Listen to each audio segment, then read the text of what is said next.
ಶಾಸಕರು ಬಂದಾಗ ನಾವು ಟೇಪ್ ಕಟ್ ಮಾಡೋದು ತೋರಿಸ್ಬಾರ್ದು, ನಮ್ಮ ಶೌಚಾಲಯಗಳನ್ನು ತೋರಿಸ್ಬೇಕು. ಮೊದಲನೇದಾಗಿ ನೀವೇ ಇಂಪಾರ್ಟೆಂಟ್ ಈ ಕಾರ್ಯಕ್ರಮಕ್ಕೆ. ಈಗ ನಾನು ಏನು ಹೇಳಕೊಟ್ಟಿದ್ದು, ಒಂದು ನಿಮಿಷ ಸೈಲೆಂಟಾಗಿ ಇದ್ಬಿಡಿ. ಮೊನ್ನೆ ಶಾಸಕರು ಇದೇ ಥರ ನಮ್ಮ ಪ್ರೌಢಶಾಲೆಗೆ ಬಂದರು. ನಾವು ಶಾಸಕರನ್ನ ತಪ್ಪುದಾರಿಗೆ ಎಳಿತಾ ಇದ್ದೀವಿ ನಾವೇ. ಯಾಕೆ ಅಂತ ಹೇಳ್ತಿದ್ದಕ್ಕಿಂದ್ರೆ, ಶಾಸಕರು ಬಂದಾಗ ನಾವು ಟೇಪ್ ಕಟ್ ಮಾಡೋದು ತೋರಿಸ್ಬಾರ್ದು, ನಮ್ಮ ಶೌಚಾಲಯಗಳನ್ನು ತೋರಿಸ್ಬೇಕು. ಅವ್ರು ಆ ಶೌಚಾಲಯ ನೋಡಿದ ತಕ್ಷಣ 4,90,000 ರೂಪಾಯಿ ಆ ಗಂಟೆಯಲ್ಲಿ ಟಿಪಿಯಿಂದ ಮಾಡಿಕೊಡ್ರಿ ಅಂತ ಹೇಳಿದ್ರು. ಅದೀಗ ಬುದ್ಧಿ ಪೂಜೆ ಮಾಡೋಕ್ಕೂ ಕೂಡ ಅವರೇ ಬರ್ತಾರೆ. ನಾವು ಸಮಸ್ಯೆಗಳನ್ನು ತೋರಿಸ್ದೆ ಪಟಾಕಿ ಹೊಡೆದು ಅಂದರೆ, ನಮ್ಮ ಶಾಸಕರು ಪಟಾಕಿ ಹೊಡೀರಿ ಅಂತ ನಿಮ್ಮನ್ನು ಯಾವತ್ತೂ ಕೇಳಿಲ್ಲ. ನಾವು ಪಟಾಕಿ ಹೊಡಿತಿದ್ದೀವಿ ಅಂದರೆ ಅದು ಅವಮಾನ. ದಯವಿಟ್ಟು ಇನ್ನು ಮುಂದೆ ಶಾಸಕರು ಬಂದಾಗ ಪಟಾಕಿ ಹೊಡೆಯೋದು ನಿಲ್ಸೋಣ. ಅವರಿಂದ ಏನೇನು ಸೌಲಭ್ಯಗಳು ಬರ್ತವೆ, ಸರ್ಕಾರ ಅಂದರೆ ಏನು, ನಮ್ಮ ಪ್ರಜಾಪ್ರಭುತ್ವ ಅಂದರೆ ಏನು, ಅದರ ಅರಿವನ್ನು ದಯವಿಟ್ಟು ಹಿಡ್ಕೊಬೇಕು. ನಾನಿಲ್ಲಿ 6 ತಿಂಗಳ ನಂತರ ಗ್ರಾಮ ಪಂಚಾಯತಿ ಸದಸ್ಯನಾಗಿ ಬಂದಾಗ ನಮಗೆ ನಾಚಿಕೆ ಆಯ್ತು. ಯಾಕೆ ಅಂದರೆ, ನೀವೆಲ್ಲ ಪೇರೆಂಟ್ಸ್ ಇದ್ದೀರಾ, ಯಾರ್ಯಾರು ಪೇರೆಂಟ್ಸ್ ಮೀಟಿಂಗ್ ಕರೆದಾಗ ಬಂದಿದ್ದೀರಾ, ಶೌಚಾಲಯಗಳನ್ನು ಯಾರ್ಯಾರು ನೋಡಿದ್ದೀರಾ? ನಿಮ್ಮ ಮಕ್ಕಳು ಹೋಗ್ತಕ್ಕಂಥ ಶೌಚಾಲಯದಲ್ಲಿ ನೀರು ಬರ್ತಾ ಇದೆಯಾ, ನೀರಿದೆಯಾ, ಕ್ಲೀನಿಂಗ್ ಇದೆಯಾ? ಅವ್ರು ಎಷ್ಟೋ ಜನ ನೀರೇ ಕುಡಿತಾ ಇಲ್ಲ. ದಯವಿಟ್ಟು ಅರ್ಥ ಮಾಡ್ಕೊಳ್ಳಿ, ಇದು ನನ್ನ ಒಬ್ಬನ ಜವಾಬ್ದಾರಿ ಅಂತಲ್ಲ, ನೀವೆಲ್ಲರೂ ಜವಾಬ್ದಾರಿ ತಗೊಂಡ್ರೆ. ನೀವೇನು ಪ್ರಾಥಮಿಕ ಶಾಲೆಗಳು, ಸರ್ಕಾರಿ ಶಾಲೆ ಅನ್ನೋದಕ್ಕೆ ನೀವು ಫೀಸ್ ಕಟ್ತಾ ಇಲ್ಲ ಅನ್ನೋದನ್ನ ಫಸ್ಟ್ ತೆಗೆದಾಕ್ರಿ. ನಿಮ್ಮ ಅಜ್ಜ, ನಿಮ್ಮ ಮುತ್ತಜ್ಜ ಎಲ್ರಿಗೂ ಆಲ್ರೆಡಿ ಪ್ರೀಪೇಡ್ ಗ್ರಾಹಕರು, ಆಲ್ರೆಡಿ ದುಡ್ಡು ಕಟ್ಟಿದ್ದಾರೆ. ಈ ಹಂಚು ಬರೋಕ್ಕೆ, ಈ ಶಾಲೆ ಬರೋಕ್ಕೆ ಆಲ್ರೆಡಿ ಸರ್ಕಾರಕ್ಕೆ ತೆರಿಗೆ ಕಟ್ತಾ ಇದ್ದೀರಾ. ನೀವು ಕಟ್ಟಿರೋಂಥ ತೆರಿಗೆನ ನೀವು ಉಪಯೋಗಿಸ್ಕೊಳ್ರಿ ಅಂದರೆ ತಗೊಂಡೋಗಿ ಖಾಸಗಿ ಶಾಲೆಗೆ ಹಾಕ್ತೀವಿ ಅಂತಿದ್ದೀರಾ. ನಿಮ್ಮನ್ನು ಯಾಕೆ ಹೇಳ್ತಾ ಇದ್ದೀನಿ ಅಂದರೆ, ನೀವು ಖಾಸಗಿ ಶಾಲೆಗೆ ಹಾಕಿಲ್ಲ, ಇಲ್ಲಿಗೆ ಹಾಕಿದ್ದೀರಾ. ಜವಾಬ್ದಾರಿ ಅರ್ಥಕೊಂಡು ಇಲ್ಲಿಗೆ ಬರಬೇಕು, ಇಲ್ಲಿ ಕೇಳಬೇಕು, ಏನಾಗಿದೆ, ಎತ್ತಾಗಿದೆ, ಪೇರೆಂಟ್ಸ್ ಮೀಟಿಂಗ್ ಅಂತ ಯಾಕೆ ಮಾಡ್ತಾರೆ? ಯಾರೋ STMC ಸದಸ್ಯರಿದ್ದಾರಂತೆ, ಯಾರೋ ಮಾಡ್ಬಿಡ್ತಾರಂತೆ, ಮಾಡಿಸಿದ್ರಂತೆ. ಮಾಸ್ಟರ್ಗಳಿಗೆ ಏನಿಲ್ಲ ಅಂದ್ರೆ 70-80 ಸಾವಿರ ಸಂಬಳ ಕೊಡ್ತಾ ಇದ್ವಿ. ಅವ್ರು ಮೊಟ್ಟೆ ಲೆಕ್ಕ ಇಡಂಗೆ ಆಗ್ಬಿಡಿತ್ತು ಪಾಪ. ಮೊಟ್ಟೆ ಬಾಳೆಹಣ್ಣು ಬಂತೋ ಇಲ್ಲೋ ಅಂತ. ಇನ್ನು ಗುಣಮಟ್ಟದ ಶಿಕ್ಷಣ ಎಲ್ಲಿ ಸಿಗ್ತದೆ? ನಮ್ಮ ಊರಿನವರೇ ಹಿರಿಯರು ಕೇಳಿದ್ರು KPSC ಶಾಲೆ ಅಂತ. ದಯವಿಟ್ಟು ರಂಗಾಪುರ, ಕರಡಿಪುರ, ಕಾರಣಘಟ್ಟ, ಕಲ್ಶೆಟ್ಟಹಳ್ಳಿ ಆ ಊರಿನಲ್ಲಿ ಶಾಲೆಗಳು ಮುಚ್ಚುತ್ತಾ ಇದ್ದಾವೆ. ಸ್ವಕ್ಕೆ ಅಭಿವೃದ್ಧಿ ಆಗ್ತಾ ಇದೆ, ಒಪ್ಕೊಳ್ಳೋಣ. ಸ್ವಕ್ಕೆ ಶಾಲೆ ಬೇಕು, ಒಪ್ಕೊಳ್ಳೋಣ.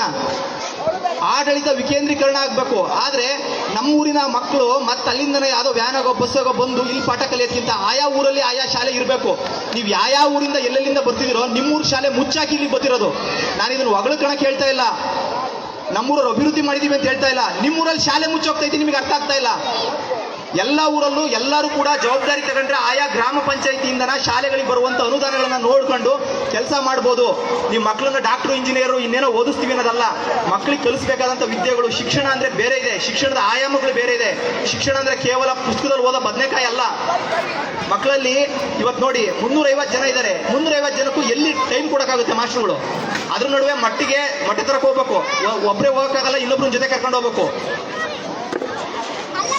ದಯವಿಟ್ಟು ಸರ್, ಆದಷ್ಟು ಶಾಲೆಯಲ್ಲಿ ಏನೇನು ವ್ಯವಸ್ಥೆ ಬೇಕು ಅಂತ ನೋಡಿದಾಗ ನನಗೆ ತಿಳಿದಂಥದ್ದನ್ನು ನಾವು ನಮ್ಮ ದುಡ್ಡಲ್ಲಿ ಮಾಡಿಲ್ಲ, ನಿಮ್ಮ ದುಡ್ಡಲ್ಲೇ ಮಾಡಿರೋದು. ಗ್ರಾಮ ಪಂಚಾಯತಿ ದುಡ್ಡಲ್ಲೇ ಶೌಚಾಲಯಗಳು ಮತ್ತು ನೀರಿನ ವ್ಯವಸ್ಥೆನ ಸಣ್ಣ ಪುಟ್ಟದನ್ನ ನಮ್ಮ ಕಾಲಮಿತಿ ಒಳಗೆ ಮಾಡಿದ್ದೀವಿ. ನಾವೀಗ ಅದರ ಮೇಲೆ ಹೊರತುಪಡಿಸಿ ನಮ್ಮ ಕೈಯಿಂದ ಆಗ್ಲಿದ್ದನ್ನ ನಾವು ಶಾಸಕರ ಹತ್ರ ಕೇಳಬೇಕು ಅಂತ ಅಂದ್ಕೊಂಡಿದ್ದೀವಿ. ನಮಗೆ ಹೈಟೆಕ್ ಶೌಚಾಲಯ ಇಲ್ಲಿಗೂ ಒಂದಿಗೂ ಬೇಕು, ಇಲ್ಲೊಂದು ಬೇಕು ಹೈಟೆಕ್ ಶೌಚಾಲಯ. ಮತ್ತೆ ಊಟ ಕೂತ್ಕೊಂಡಾಗ ಹುಡುಗರೆಲ್ಲ ಮಣ್ಣು ರಾಚುತ್ತೆ. ಊಟ ಕೂತ್ಕೊಂಡ್ರೆ ಬಹಳ ಗಲೀಜು ಮಣ್ಣೆಲ್ಲ ಬಂದು ತಟ್ಟೆ ಒಳಗೆ ಬೀಳ್ತಾ ಇದೆ ಸರ್ ಅಂದ್ರು. ಹೆಂಗ್ ಸಾಧ್ಯ? ಅದಕ್ಕೋಸ್ಕರ ಒಂದು ಭೋಜನಾಲಯ ಬೇಕು. ಮಾನ್ಯ ಶಾಸಕರ ಹತ್ರನ ಒಂದು ಭೋಜನಾಲಯ, ಹುಡುಗರು ಸುವ್ಯವಸ್ಥಿತವಾಗಿ ಕೂತ್ಕೊಂಡು ಊಟ ಮಾಡಕ್ಕೆ ಒಂದು ಭೋಜನಾಲಯ ಬೇಕು. ಕಟ್ಟಡಗಳು ಬಹಳ ಶಿಥಿಲಾವಸ್ಥೆ ಆಗಿದ್ದಾವೆ. ನಮ್ಮ ಅಜ್ಜನ ಕಾಲದ ಕಟ್ಟಡ ನಾವು ಓದಿದ್ದು ಇಲ್ಲೆಯಾ, ನಮ್ಮ ಅಪ್ಪ ಓದಿದ್ದು ಇಲ್ಲೆಯಾ, ನಮ್ಮ ಅಜ್ಜ ಓದಿದ್ದು ಇಲ್ಲೆಯಾ, ಅಲ್ಲೇ ಇದಾವೆ. ಒಂಚೂರು ಹೈಟೆಕ್ ಕಟ್ಟಡಗಳು ಬೇಕು. ಎಲ್ಲ ಕೊಠಡಿಗಳಲ್ಲೂ ಕೂಡ ಗ್ರೀನ್ ಬೋರ್ಡ್ ಇರೋಂಥ ಸಿಸ್ಟಮ್, ಏನು ನಾವು ಸ್ಮಾರ್ಟ್ ಬೋರ್ಡ್ಗಳು ಏನಿದಾವೆ ಅವೆಲ್ಲವೂ ಕೂಡ ಬೇಕು. ಅದೇ ರೀತಿ ಮಾನ್ಯ ಶಾಸಕರಿಗೆ ಈ ಒಂದು ಜಾಗ ಏನಿದೆ ಅವ್ರು ಗಮನಕ್ಕೆ ತರ್ತಾ ಇದೀವಿ ಸರ್. ಈಗ ನಮ್ಮ ಸೌರಹೃದಯಿ ಗ್ರಾಮಸ್ಥರು ಈ ಜಾಗ ಬಿಟ್ಕೊಟ್ಟಿದ್ದಾರೆ. ಇದನ್ನು ಗ್ರಾಮ ಠಾಣವಾಗಿ ಬರ್ತಾ ಇದೆ.